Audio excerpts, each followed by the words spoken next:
Hey, we're shaking, folks.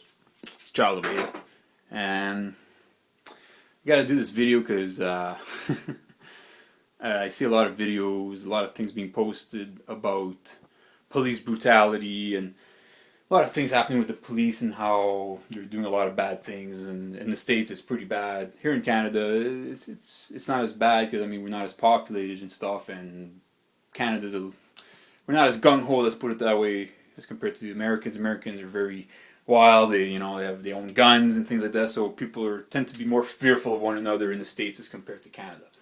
Now the thing is that most people don't realize about police officers, in which I try to get the point across a lot with my friends and family, is that people should not just give credibility to someone just because they're part of an ideology. Okay, so that means like just because he's a police officer doesn't mean you're going to trust your child with a police officer, because these are people just like me and you. They have emotions, they have issues they're dealing with. They have to pay taxes, mortgages, they have to take care of their kids just as much as anyone else.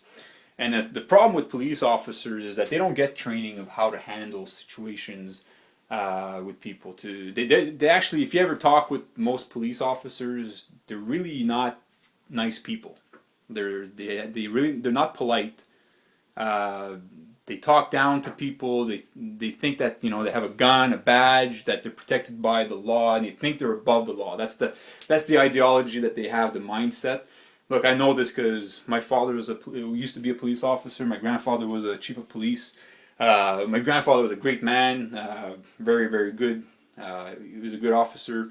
A lot of people loved him in the community because he wasn't an asshole. He wasn't giving people tickets for jaywalking and stupid shit like that. He wasn't extorting from citizens. He was mostly there to want to help people and create a safe society, if you will. Which I think, for the most part, a lot of the police officers, that used to be the case when they want to join to be a police officer. But today, now they just hire anybody. And a lot of these people are not very intelligent. And most people in society actually don't have any idea of what intelligence really means. Even people that come out of university think they are intelligent, but they actually don't realize that they sacrifice their intuitive side to gain intellect, which essentially makes it very hard for them to gain intelligence. Because in order to have intelligence, you need the harmony between intellectual and intuitive hemispheres in your brain. They need harmony. They need to work together, not against each other. So that's the thing. Is if you look at a lot of the police officers out there, they're sporting all these symbols. They're wearing these uniforms. They have all these 5-pointed, 6-pointed, 7-pointed, 8-pointed, 9-pointed stars. Even they sport all these other logos and things like that. Most people don't realize what those symbols mean, where they come from, the history and all that kind of stuff. And most police officers don't. I've spoken with many police officers. I've actually had one altercation where I crossed the street. It was like 2 o'clock in the morning. No cars, nothing. The light was taking forever to turn, and I just crossed the street because I was like, fuck, I'm not going to be here all night. So I crossed the street, and then these police officers saw me. So when I came out of the store, they pretty much started giving me commands to come over to see them, which I said, no, I'm okay right here. Like, I stood my ground, and I'm standing in truth. I know myself. I know life. I know quite a bit about things. And when you do that and you have that confidence, trust me, police officers, they respect that. They'll see, and especially, you always have to remember, you have to treat everyone with love, honor, and respect. Don't, just because they're part of a profession or whatever, doesn't mean that you have to be hateful and start being ignorant to them. Always be nice, always be respectful, always be kind, because that's what you want to set, right? And that's how you're going to get somewhere and create allies as compared to have enemies. As much as I look at these people as being lost and not really the best people in our society, I still respect them. Why? Because they're human beings, and I respect the intentions behind why they want to do what they do. I'm not in their mindset. I don't know what they've went through high school if they decide to become a police officer in order to get revenge and all that kind of stuff, which does happen. A lot of police officers become police officers because they're bullies, and they want to be able to push people around. That, when I say that to people, people have a hard time thinking that's possible, which in fact it's not. If you look at our politicians, we had here in Canada, we had Stephen Harper, which when I looked at the guy, he's the biggest fucking bully on the block. I really couldn't stand looking at the guy because everything he did It was all, he was acting like a bulldozer, bullying everything, and silencing scientists, all sorts of stupid shit like that, right? So that's the thing I want to share with people is like, when it comes to police officers, if don't give them credibility, and don't just uh, get along just for this. Just don't go along just to get along with what their demands are, because you know what, you have more rights because you're a natural being as compared to them. And as much as they may think that they're above the law, they're protected, they're not. They are in color of law. And when they start acting like they're above the law, then they're defrauding and perverting the law, which there's like big consequences to that. I mean, this is you're talking about universal and natural laws. These are all things that are immutable. That when you start going against the grain, you're pretty much saying you're waving a big, red flag for life to come and smash you out of existence, essentially. Because free will should not. You should never fuck with people's free will. It doesn't matter. And if you don't have enough evidence, like, these police officers are often sent to homes without any real evidence. They haven't seen it, they don't know, and they just go in and they assault people, arrest them, kidnap them, and whatever, without really knowing if that person is actually guilty of anything. And so it's pretty much they're guilty before proven innocent type shit, and that's the mindset that they have, which is wrong. And I'm here to tell all police officers out there in the world, and I guess you can include the military as well. You guys are not serving life. You're not serving humanity in any way. You are actually causing more injury than you are actually helping anything. You're not the remedy. You're the cancer. Okay, and I'm not saying this to put you down. I'm not saying this to say that I want you to understand. I come from a place of love and understanding, and I want to share clarity with the world, with my brothers and sisters, for people to understand where this all comes from. And if you do your research about the symbols, the words, and all that kind of stuff, it will lead you down a path. You will see that police and military, they're all part of dark energies. It's, if you look at how the world is run, is essentially through monetary, which is the biggest form of religion in the world. Which religion means essentially is to bind. Okay, religion. The biggest religion in the world is money. Okay, so they control us through money, and then other people they control through religion. So you have London, which is like a financial, the financial leadership of the world. They're the ones that set the interest rates, inflation, deflation. All these laws and policies for the banks and the corporations and things like that, and the states and the governments, for them to implement them, so therefore they can extort your energy, which is essentially money. What is represented is you'll notice that when you go to court, it's all about water. It's about liquidating your assets, and you're drowning in debt. It's all referred to your water, because we're 90% water. So it's your intuitive energy that they're essentially manipulating through the banks and policies and all that shit.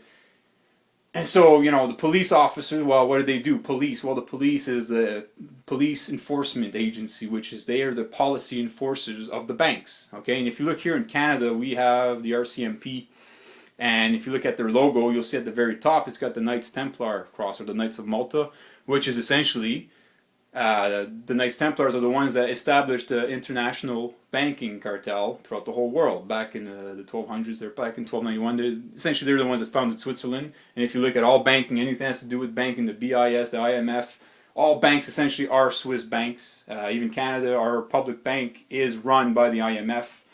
All the policy, everything that we do monetarily for our budgets or anything are essentially set by the IMF. So once you know this stuff, then you understand is that police officers are really not there to protect us. Okay, when they say to serve and protect, it's to serve and protect imperialism, to serve and protect the banking interests, which is nobility in all these people. They're the descendants of the pharaohs and the Phoenicians. They're a different bloodline, a different DNA that they have. That's why they wear the red and blue sash, which is the blue bloods rule over the red bloods, which is humanity. Okay, so it's really, really, really important for people to know this, because I see a lot of people being victimized by police officers. Why? Because they've given too much trust, they've given them too much credibility, and for the most part, police officers are not Jedis. They have no emotional intelligence. they really just have authoritative, which is the total left brain dominant way of thinking, which is logic, science, and all these kinds of things, which is only 10% of reality here, folks. Okay, there's the intuitive side which needs to be brought in there. And ever notice when they're pulling people over, they got their sirens on, whatever, it's red and blue, which signifies the blue energy and the red energy, which is your intuitive intellect. What that causes is to create confusion in your mind, is to throw you from one side to the next. It's to make you not be able to think clearly, so therefore they can actually talk down to you and be able to establish authority and get you to pretty much walk into traps. Because they'll ask you questions like, do you understand? And things like that. And if you don't really know what they're talking about, then you can actually answer the question and get yourself in a lot of problems. There's a saying that says, "He who would let himself be fooled, let him be fooled." And that's how our world works. Okay, is that you either know or you don't, and the people that don't know are the ones that are going to suffer the most. Okay, they're the ones that are going to have a hard time in life, because the people that know a lot, that are keeping this information from other people, they're going to be able to walk around and manipulate you and convince you to do all sorts of things to go against your own interest, because you're not knowledgeable about who you are, first of all, that's the recommendation I always tell people, is that you want to know what the fuck is up, you want to know what's going on in the world, get to know yourself. Who you are, what you represent, the things that you're capable of, will tell you so much. And once you know who you are, then you are standing in truth. Because that's what, truth will make you grow. Truth is the only authority. Okay? So if a police officer shows up and tells you to do something, well, if he's not standing in truth, then he has no authority. The only thing that he can use is his taser, his gun, or his badge, or his words, or whatever. But then again, it's like, well, look, you're going to kill someone, or shoot someone, or aggress someone, or cause injury to someone. Well, you better be careful, because there's staggering consequences to that. You're breaking universal law, which is essentially comes from within ourselves, is that don't hurt others. Why? Because you don't want anyone to hurt you. Take anything away from your health. Why? Because your health is very important in order for you to enjoy life, to be able to experience the things you want to do, and to be able to create. And that's what we're here for. We're here to create. And the only way we can create is by having harmony, presence. So therefore we are creative entities that are in harmony with the divine energies of the universe. And so that's what I want to share with you folks, is that police officers, military, judges, all the people that are part of the legal system, it's all fraud. It's all based on fraud. And most of these people don't even know what they're part of. They're actually walking a path of ignorance. And so no one should ever give these people credibility and trust these people as easily as a lot of people like to do, especially here in Canada. You should hear some of my friends, or people I talk with on the street or whatever, how they look at police officers in a light that I'm like, wow, like you really don't know what's going on for you to say those things. Because police officers, like I said, I don't hate you guys. I don't hate police. I don't have any animosity towards you guys, but I do want you guys to really wake up, because what's going on is that you are the ones protecting the people behind the barriers, behind the banks, if you will, the governments and all these the religious institutions, all that. They're the ones creating all the problems in the world. And the reason they're able to do that is by hoarding a lot of the knowledge of our history, of who we are, of where we came from, and to manipulate it in a way and spill it out into the world to create mass confusion in order for us to be in constant conflict with one another, in order for them to keep getting richer and richer and living off of our sweat, our blood, our lives, and getting us also complicit in these crimes. Because every day that we live here in Canada or in the States, or it doesn't matter where you live, if you're part of society where you're paying taxes, you're in debt, you're driving a car that's using oil, or that you're eating animals, things like that, those are all things that make us complicit into the crimes against life. Okay? So, yeah, that's pretty much what I want to share. I got some more stuff I want to share with you guys. I'm just an information highway. Every day all I spend my time doing is just reading all sorts of things, all sorts of subjects. I'm big on the OGs, the psychology, theology, astrotheology, astrology, all the OGs, which makes me an OG, which is an original Gnostic. Alright, so anyways, thank you for listening. Hope you got some useful information from this. Check out Mark Passio. He's a really cool guy to listen to. And then there's another guy you should check out, which he talks about Switzerland quite a bit, is Sean Frost, which is Chatsifrat, or look up The Order of the Octagon, Empire of Darkness on YouTube. Alright, thank you for listening. One love.